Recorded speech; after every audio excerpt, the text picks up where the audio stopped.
Leeds 1, Manchester United 1. We are here with a post-match review. Adam McKola, Scotty, I'm Joe as well. Adam, looking at that game, 1-1, depleted squad against a bit of a rival. Are you looking at that as more points dropped, a decent result, not good enough?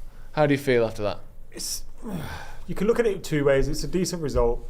Gone to, historically one of our fiercest rivals, away from home, got a point given all the absentees and that, having gone behind as well. But then I just look at it as drop points. Okay. Even if you just base it, like if your expectations before the game would have been to beat Leeds, right? But even if you just base it on this game, once it goes 1-1, we should be winning this match. Right. Like, we had the opportunities to create chances. We had, enough of the ball. It became a little bit of a, like, oh, you have it and we'll have it and you have it and we have it. And everyone just giving the ball away constantly. There was no real rhythm to the way we were playing. But then when we did get the ball up to Xerxes, it stuck.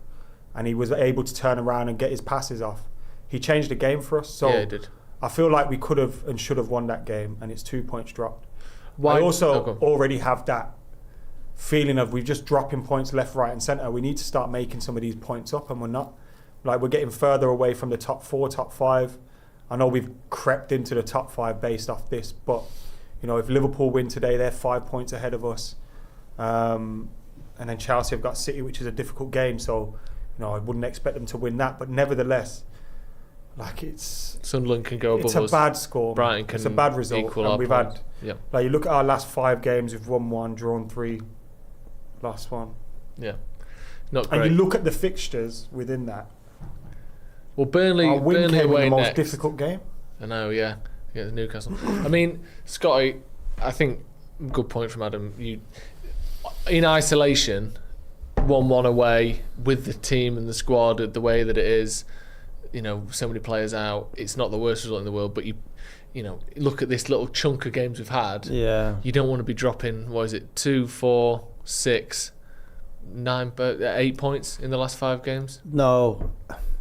I just feel massively deflated from it, to be honest. I mean, if you just look at the last 2 games, I think Leeds are now 9 points we've dropped. Yeah, I think Leeds are like 4th from bottom, 5th from bottom. Yeah. So the last 2 games we've dropped 4 points against 2 teams in that bottom 5. It's just not acceptable at all.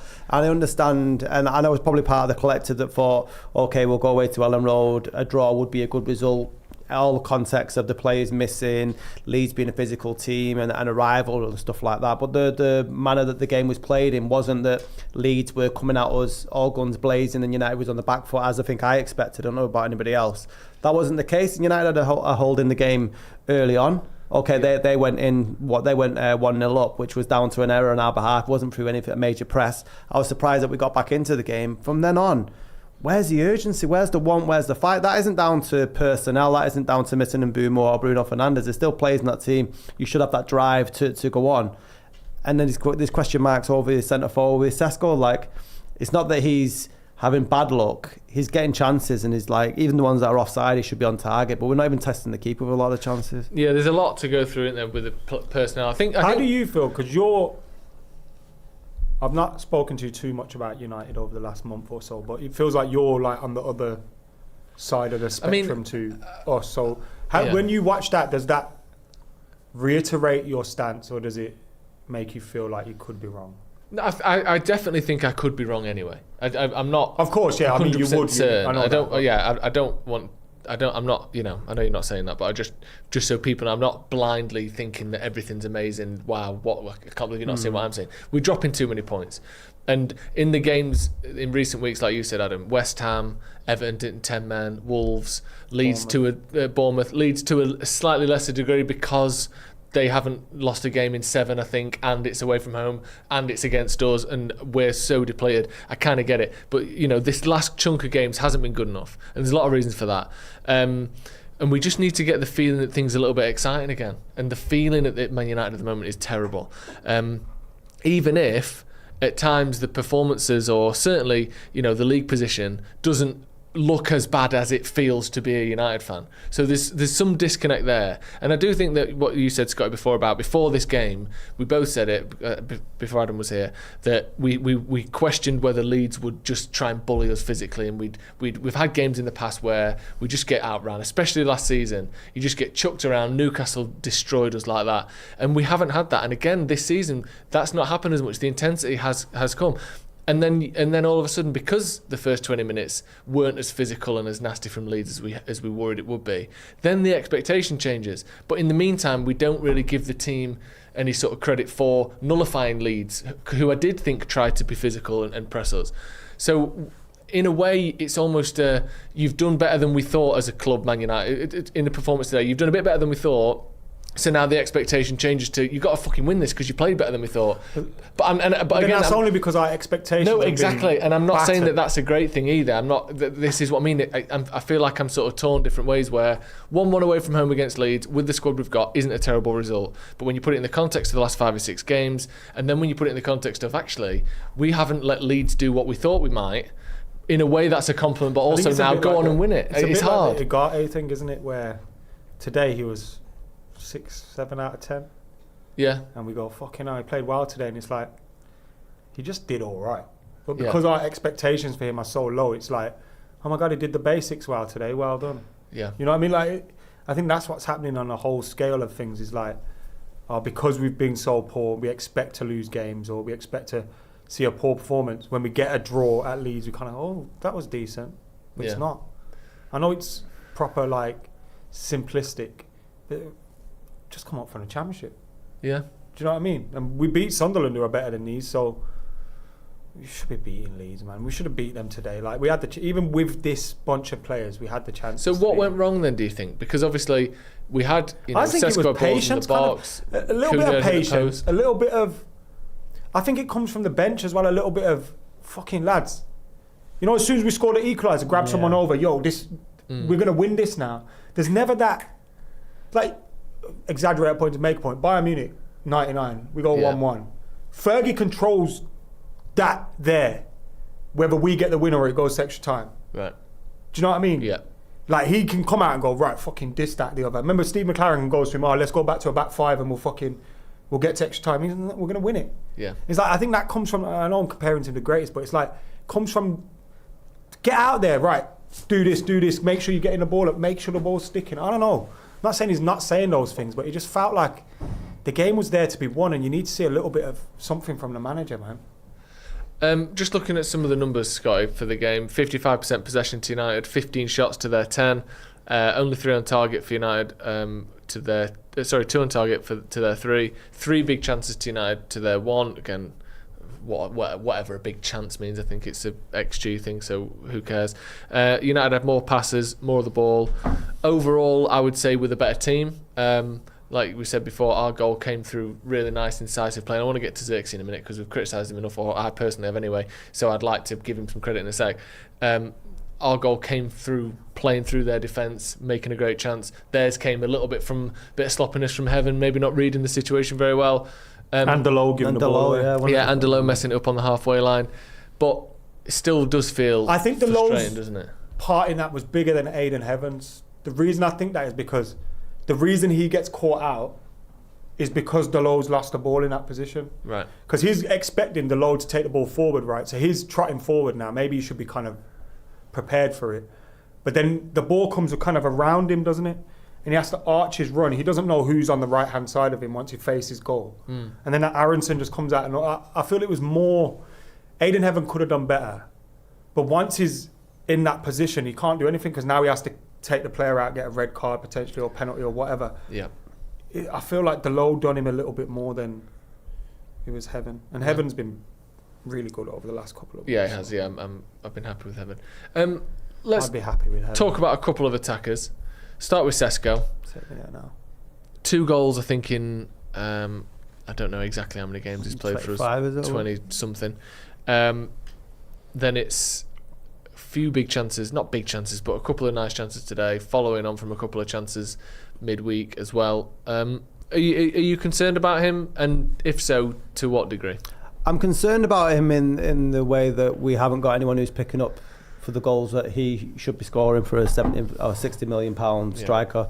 And yes, he's new to the Premier League and he's still learning his trade. He's only 22, but end of the day, that's the sort of weight that comes with being a Manchester United player. You're not expected to learn your trade on the job. You're supposed to be able to come in and score the goals, and whether he should have come in as an understudy to another striker in the same way Højlund should, I don't care for that anymore. He's getting chances and he's not making the most of them, and it's not like the chances that he's getting, he's making the goalkeeper pull off world-class saves. He just feels very sort of fumbling, and it's difficult not to see the comparisons more with a Højlund as time goes on with him, because of I think his all-round play is better, as we said during the watch along, but it just feels like a player who's completely lost in his own head for confidence now. There's a couple of times towards the last 10 minutes when we should have been going for the game, and his reading of a pass with Dorgu was also almost comical. Yeah. And I think when you've got your striker who's lackluster at best, you're carrying a player rather than sort of carrying a weapon. 2 goals in 17 it is, just so we've got the sorry, that's including international games, I think. Okay, I would say. Fair.